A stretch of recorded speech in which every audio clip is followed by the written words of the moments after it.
Then all the commanders of the military forces, Johanan the son of Kareah, Jezaniah the son of Hoshea, and all the people, both small and great, approached and said to Jeremiah the prophet, "Please let our supplication come before you, and pray for us to Yahweh your God, that is for all this remnant, because we remain but a few out of many, as your own eyes now see us, that Yahweh your God may tell us the way in which we should walk and the thing that we should do."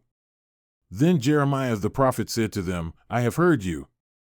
Behold, I am going to pray to Yahweh your God in accordance with your words, and I will tell you the whole message which Yahweh will answer you. I will not keep back a word from you." And they said to Jeremiah, "May Yahweh be a true and faithful witness against us if we do not act in accordance with the whole message with which Yahweh your God will send you to us. Whether it is good or bad, we will listen to the voice of Yahweh our God to whom we are sending you, so that good may come to us when we listen to the voice of Yahweh our God." Now it happened that at the end of 10 days the word of Yahweh came to Jeremiah. Then he called for Johanan the son of Kareah and all the commanders of the military forces that were with him, and for all the people both small and great, and said to them, "Thus says Yahweh the God of Israel, to whom you sent me to present your supplication before him, if you will indeed stay in this land, then I will build you up and not pull you down, and I will plant you and not uproot you, for I have relented of the calamity that I have done against you. Do not be afraid of the king of Babylon, whom you are now fearing. Do not be afraid of him, declares Yahweh, for I am with you to save you and deliver you from his hand. I will also show you compassion, so that he will have compassion on you and return you to your own soil.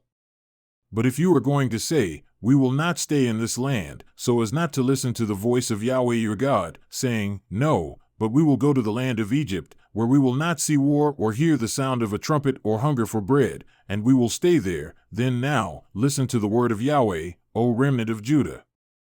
Thus says Yahweh of hosts, the God of Israel, if you really set your face to enter Egypt, and you will enter to sojourn there, then the sword, which you are afraid of, will overtake you there in the land of Egypt, and the famine, about which you are anxious, will follow closely after you there in Egypt, and you will die there. So all the men who set their face to go to Egypt to sojourn there will die by the sword, by the famine, and by the pestilence, and they will have no survivors or any who escaped from the calamity that I am going to bring on them. For thus says Yahweh of hosts, the God of Israel, as my anger and wrath have been poured out on the inhabitants of Jerusalem, so my wrath will be poured out on you when you enter Egypt. And you will become a curse, an object of horror, an imprecation, and a reproach, and you will see this place no more. Yahweh has spoken to you, O remnant of Judah, do not go into Egypt. You should clearly know that today I have testified against you. For you have only led yourselves astray, for it is you who sent me to Yahweh your God, saying, 'Pray for us to Yahweh our God,' and according to all that Yahweh our God says, tell us so, and we will do it. So I have told you today, but you have not listened to the voice of Yahweh your God, even according to all that he has sent me to tell you. So now, you should clearly know that you will die by the sword, by famine, and by pestilence, in the place where you desire to go to sojourn.